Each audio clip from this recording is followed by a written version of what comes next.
परिचय। आज रॉय और उसका भाई अजीत एक पार्क में टहल रहे हैं। पार्क में आनंद लेने के लिए कई खेल और सवारियां हैं। अजीत रॉय से सीसॉ पर खेलने की जिद करता है। रॉय सकारात्मक उत्तर देते हुए सीसॉ की ओर बढ़ता है। जब वे दोनों सीसॉ पर बैठे तो सीसॉ संतुलन में नहीं था। फिर रॉय स्वयं को सीट पर आगे की ओर धक्का देता है। अब सीसॉ संतुलित हो जाता है और वे सवारी का आनंद लेते हैं। सवारी के बाद अजीत रॉय से पूछता है कि उसने सीसॉ को किस प्रकार संतुलित किया। रॉय उसे बताता है कि सीसा बल आघूर्ण के सिद्धांत पर कार्य करता है। जब दो बराबर और विपरीत बल किसी सतह के किनारों पर कार्य करते हैं तो केवल घूर्णन गति ही उत्पन्न होती है, अन्यथा कोई गति उत्पन्न नहीं होती। अपने दैनिक जीवन में हम घूर्णन गति के कई उदाहरण देखते हैं। आइए अब कणों और घूर्णन गति के निकाय के बारे में और अध्ययन करें। उद्देश्य। इस पाठ के अंत में आप निम्न करने में सक्षम हो जाएंगे। घूर्णन गति को परिभाषित करना, द्रव्यमान केंद्र को परिभाषित करना, द्रव्यमान केंद्र की गति की गणना करना, कणों के एक निकाय के रेखीय संवेग की व्युत्पत्ति करना, सदिश गुणनफल और कोणीय वेग की गणना करना, बल आघूर्ण और कोणीय संवेग को परिभाषित करना, एक दृढ़ पिंड की साम्यावस्था को समझना, जड़त्व आघूर्ण की गणना करना, घूर्णन में किए गए कार्य और कोणीय संवेग का विश्लेषण करना और लुढ़कती हुई गति को समझना। परिभाषा। घूर्णन गति हमारे दैनिक जीवन में सामान्य है। पहिए, स्पिनिंग टॉप, पंखे के ब्लेड, मेरी गो राउंड सभी घूर्णन गति करते हैं। एक पिंड को शुद्ध घूर्णन गति में कहा जाता है यदि पिंड के सभी कण एक वृत्ताकार मार्ग में इस प्रकार से गति करें कि इन वृत्तों के केंद्र एक ही सीधी रेखा पर स्थित हों, जिसे घूर्णन अक्ष कहा जाता है। द्रव्यमान केंद्र। किसी पिंड के द्रव्यमान बिंदु के केंद्र को एक ऐसे बिंदु के रूप में परिभाषित किया जाता है जहां पिंड के पूरे द्रव्यमान को केंद्रित माना जा सकता है। यह एक काल्पनिक बिंदु होता है। पूरे पिंड को इसके द्रव्यमान केंद्र द्वारा प्रतिस्थापित किया जा सकता है। एक पिंड के द्रव्यमान केंद्र की स्थिति। एक दृढ़ बिंदु के चारों ओर पिंड के द्रव्यमान बिंदु के केंद्र के द्रव्यमान का आघूर्ण उस दृढ़ बिंदु के चारों ओर इसके सभी द्रव्यमान कणों के द्रव्यमानों के आघूर्णों के योगफल के बराबर होता है। यदि पिंड n द्रव्यमान कणों से मिलकर बना है तो द्रव्यमान केंद्र की स्थिति सदिश को इस प्रकार व्यक्त किया जाता है। r सदिश बराबर m1 r1 सदिश प्लस m2 r2 सदिश प्लस इसी प्रकार mn rn सदिश तक बटे m1 प्लस m2 प्लस इसी प्रकार प्लस mn तक। उपरोक्त संबंध को सारांशित करने पर हमें प्राप्त होता है r सदिश बराबर mi का योग i बराबर 1 से n तक गुणा ri सदिश बटे mi का योग i बराबर 1 से n तक। एक पिंड के द्रव्यमान बिंदु का केंद्र दो द्रव्यमान कणों से मिलकर बनता है जो सदैव उन्हें मिलाने वाली रेखा पर स्थित होते हैं। द्रव्यमान केंद्र की गति। द्रव्यमान केंद्र की गति का समीकरण इस प्रकार है। v सदिश बराबर dr सदिश बटे dt, दोनों पक्षों में m से गुणा करने पर और समय t के सापेक्ष अवकलन करने पर हम प्राप्त करते हैं m dv सदिश बटे dt बराबर mt वर्ग r सदिश बटे dt वर्ग। इस समीकरण को इस प्रकार लिखा जा सकता है, m dv सदिश बटे dt बराबर f सदिश।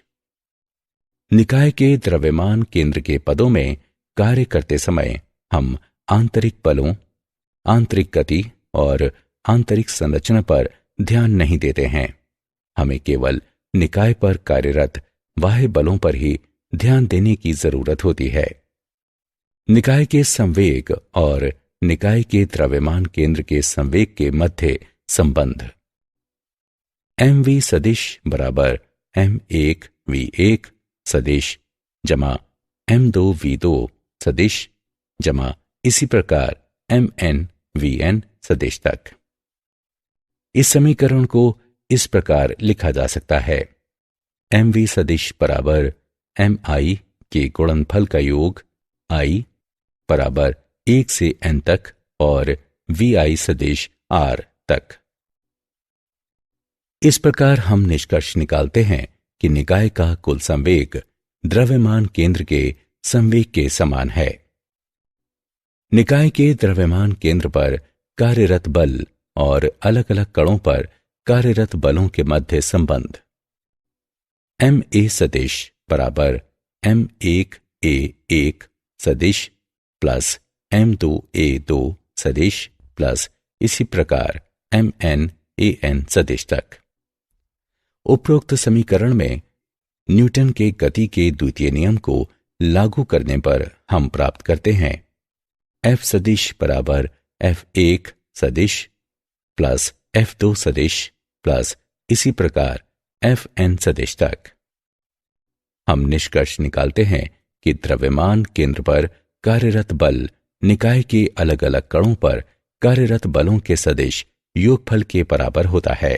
कणों के एक निकाय का रेखीय संवेग। यदि सदिश F निकाय पर कार्यरत कुल बाह्य बल हो, M निकाय का द्रव्यमान हो और सदिश V निकाय के द्रव्यमान केंद्र का वेग हो, तो द्रव्यमान केंद्र की गति का समीकरण F सदिश बराबर M और सदिश V के गुणनफल का d बटे dt। यदि निकाय पर कोई बाह्य बल कार्य न करे तो सदिश F शून्य के बराबर हो जाएगा। उपरोक्त समीकरण में सदिश F का मान रखने पर हम प्राप्त करते हैं M सदिश V के गुणनफल का d बटे dt बराबर 0। इस समीकरण को इस प्रकार लिखा जा सकता है, सदिश mv बराबर नियतांक। हम निष्कर्ष निकालते हैं कि यदि निकाय पर कोई बाह्य बल कार्य न करे तो निकाय का कुल संवेग नियत होता है। यह संवेग संरक्षण का नियम है। जब m का मान नियत हो तो सदिश v भी नियतांक के बराबर होता है। हम निष्कर्ष निकालते हैं कि यदि निकाय पर कोई बाह्य बल कार्य न करे तो इसका द्रव्यमान केंद्र एक सीधी रेखा में एक समान रूप से गति करता है। दो सदिशों का सदिश गुणनफल। दो सदिशों p और q का सदिश गुणनफल एक सदिश r होता है। इस प्रकार की r का परिमाण बराबर pq sin थीटा, जहां p और q के परिमाण हैं और थीटा दोनों सदिशों के बीच का कोण है। r p और q वाले समतल के लंबवत है। यदि हम सदिशों p और q के समतल के लंबवत रेखा के चारों ओर दाहिने हाथ की उंगलियों को मोड़ें और यदि उंगलियां p से q की दिशा में मुड़ी हुई हों तो फैला हुआ अंगूठा r की दिशा को इंगित करता है। कोणीय वेग और रेखीय वेग से इसका संबंध। कोणीय विस्थापन के परिवर्तन की दर को कोणीय वेग कहते हैं। यदि एक घूर्णनकारी निकाय समय डेल्टा t में एक कोण डेल्टा थीटा से मुड़ता है तो इसके कोणीय वेग ओमेगा को इस प्रकार व्यक्त करते हैं, ओमेगा बराबर limit delta t tends to 0 delta theta बटे डेल्टा t, जो बराबर है d थीटा बटे dt के। एक घूर्णनकारी पिंड का कोणीय वेग एक सदिश राशि है और ये घूर्णन अक्ष के समांतर कार्य करता है और इसकी अनुभूति को दक्षिण हस्त नियम द्वारा व्यक्त किया जाता है। पिंड के सभी कण एक ही कोणीय वेग से घूर्णन करते हैं, लेकिन उनकी चाल अलग अलग होती है। इस प्रकार r त्रिज्या के एक वृत्ताकार मार्ग में गतिमान एक कण का रेखीय वेग v होता है। v बराबर r गुणा ओमेगा। कोणीय त्वरण। यदि घूर्णनकारी पिंड की कोणीय चाल समय के साथ परिवर्तित होती है तो इसमें कुछ कोणीय त्वरण होता है। कोणीय त्वरण कोणीय वेग के परिवर्तन की दर है।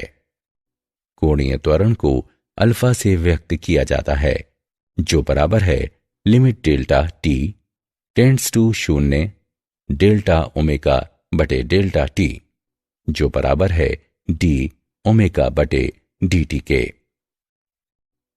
कोणीय त्वरण एक सदिश राशि है। जब कोणीय वेग बढ़ता है तो ये ओमेगा की दिशा में अक्ष के अनुदिश दिष्ट होता है, लेकिन जब यह घटता है तो ओमेगा के विपरीत दिशा में दिष्ट होता है। बल आघूर्ण और कोणीय संवेग। जब कोई बल किसी पिंड पर कार्य करता है तो बल के अनुप्रयोग के बिंदु से बल की दिशा में एक सीधी रेखा खींची जाती है, जिसे बल की क्रिया रेखा कहते हैं। घूर्णन अक्ष के परितः बल आघूर्ण बल और घूर्णन अक्ष से बल की क्रिया रेखा की लंबवत दूरी के गुणनफल के बराबर होता है। इसे टाउ से प्रदर्शित करते हैं। सदिश टाउ बराबर सदिश f और सदिश r का गुणनफल। कोणीय संवेग। यदि एक पिंड एक अक्ष के परितः घूर्णन कर रहा है तो दी गई अक्ष के परितः सभी कणों के रेखीय आघूर्णों का योगफल अक्ष के परितः पिंड का कोणीय संवेग कहलाता है। आइए एक उदाहरण लें। द्रव्यमानों m1 m2 इसी तरह mn के n द्रव्यमान कणों से निर्मित एक निकाय पर विचार करें।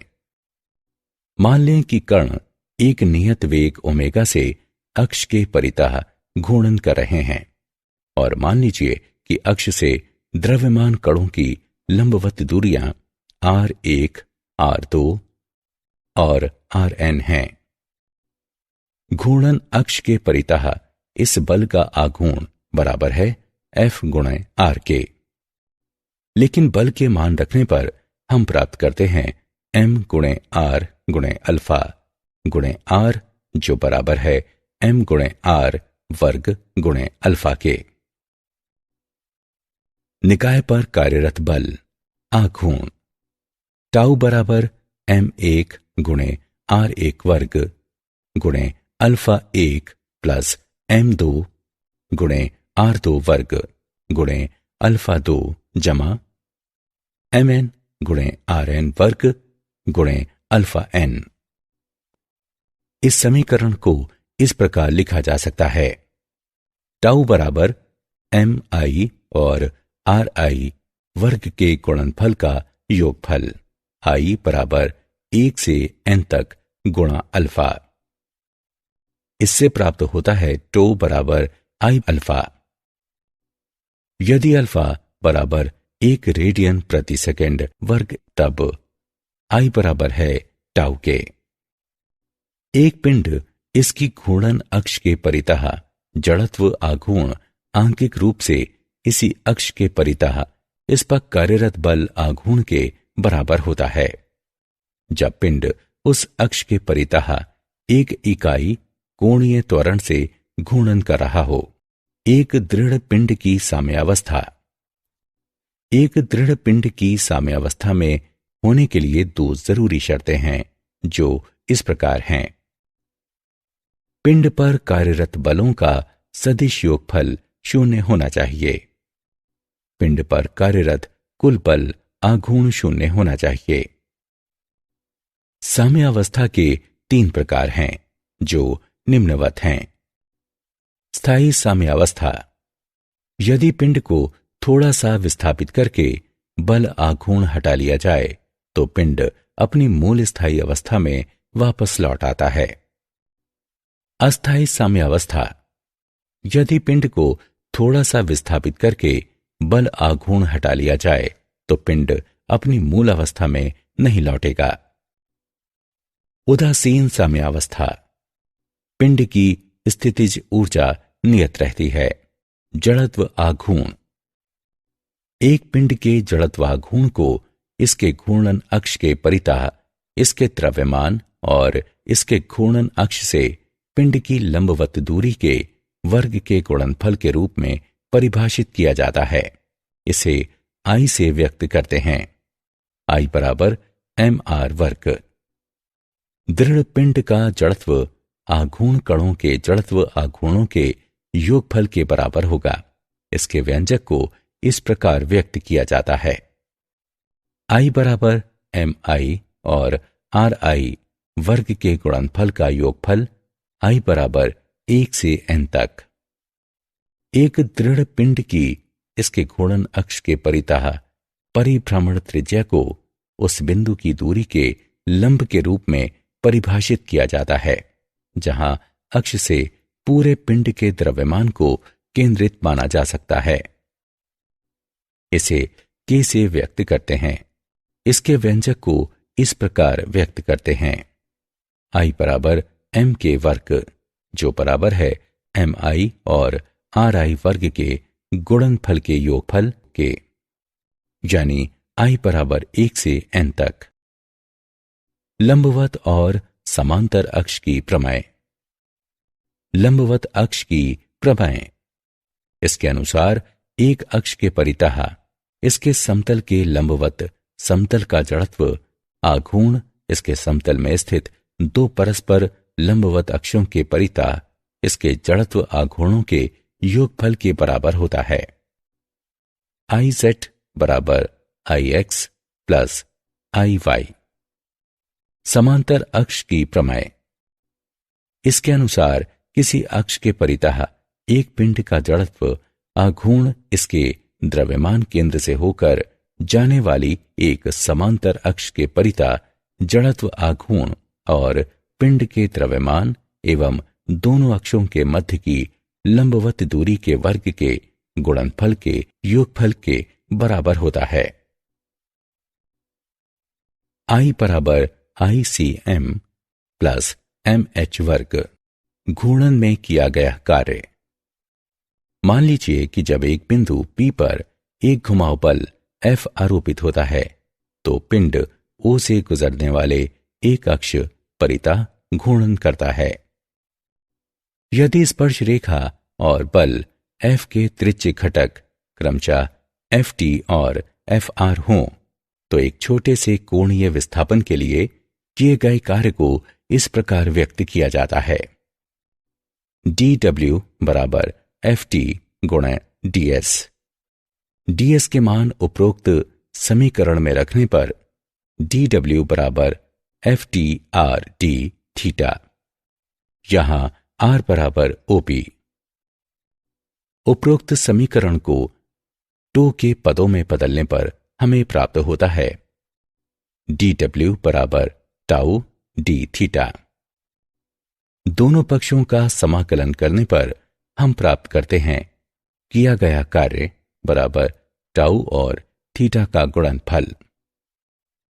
इस प्रकार किए गए कार्य को बल आघूर्ण और रेडियन में कोणीय विस्थापन के गुणनफल के द्वारा व्यक्त किया जाता है। घूर्णन में कोणीय संवेग। आइए m1 द्रव्यमान के घूर्णनकारी पिंड के एक कण पर विचार करें जो r1 त्रिज्या के एक वृत्ताकार मार्ग में v1 रेखीय चाल से गतिमान है। एक अक्ष के परितः एक कण के कोणीय वेग को इसके रेखीय संवेग के आघूर्ण के रूप में परिभाषित किया जाता है। अतः कण P1 का कोणीय संवेग है L1 बराबर m1 r1 वर्ग ओमेगा। घूर्णनकारी पिंड का कुल कोणीय संवेग है L बराबर L1 प्लस L2 प्लस इत्यादि प्लस Ln तक। उपरोक्त समीकरण में L के मान रखने पर हम प्राप्त करते हैं बराबर M1 R1 वर्ग ओमेगा प्लस M2 R2 वर्ग ओमेगा प्लस Mn Rn वर्ग ओमेगा। इस प्रकार हमें निम्न परिणाम प्राप्त होता है। L बराबर I ओमेगा। लुढ़कती हुई गति। पिंड की घूर्णनकारी गति के साथ संयुक्त एक सतह से एक पिंड की गति इस प्रकार की सतह के साथ संपर्क में पिंड पर बिंदु तात्कालिक रूप से विरामावस्था में हो। हमारे पास घूर्णन गति के निम्नलिखित 3 नियम हैं। एक पिंड नियत कोणीय वेग से एक अक्ष के परितः लगातार तब तक घूमता रहता है जब तक कि इस पर कुछ बल आघूर्ण आरोपित नहीं होता। कोणीय संवेग के परिवर्तन की दर आरोपित बल आघूर्ण के बराबर होती है। एक पिंड पर कार्यरत प्रत्येक बल आघूर्ण के लिए किसी अन्य पिंड पर कार्यरत बराबर और विपरीत बल आघूर्ण होता है। घूर्णन गतिज ऊर्जा। एक दी गए अक्ष के परितः घूर्णनकारी दृढ़ पिंड की कुल गतिज ऊर्जा उस अक्ष के परितः सभी घटक कणों की गतिज ऊर्जाओं के योगफल के बराबर होती है। घूर्णन गतिज ऊर्जा बराबर 1/2 M1 R1 वर्ग ओमेगा वर्ग प्लस 1/2 M2 R2 वर्ग ओमेगा वर्ग प्लस इसी प्रकार 1/2 Mn Rn वर्ग ओमेगा वर्ग तक।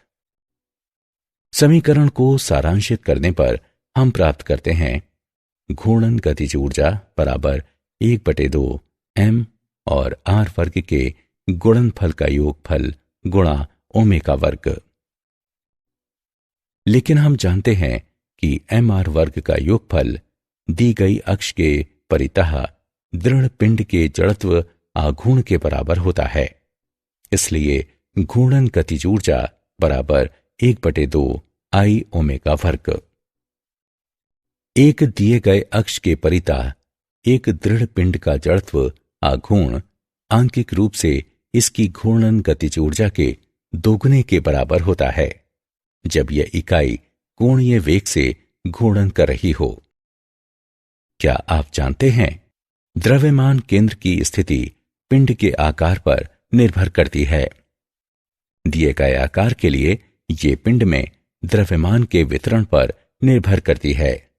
ये पिंड के भारी भाग के निकट होता है। एक समान गुरुत्वीय क्षेत्र में द्रव्यमान केंद्र और गुरुत्व केंद्र संपाती होते हैं। दृढ़ पिंड पर कार्यरत सभी बाह्य बल आघूर्णों का सदिश योगफल 0 होना चाहिए। सारांश। आइए हमने जो कुछ सीखा है उसे संक्षेप में दोहराएं। किसी पिंड के द्रव्यमान बिंदु के केंद्र को एक ऐसे बिंदु के रूप में परिभाषित किया जाता है जहां पिंड के पूरे द्रव्यमान को केंद्रित माना जा सकता है।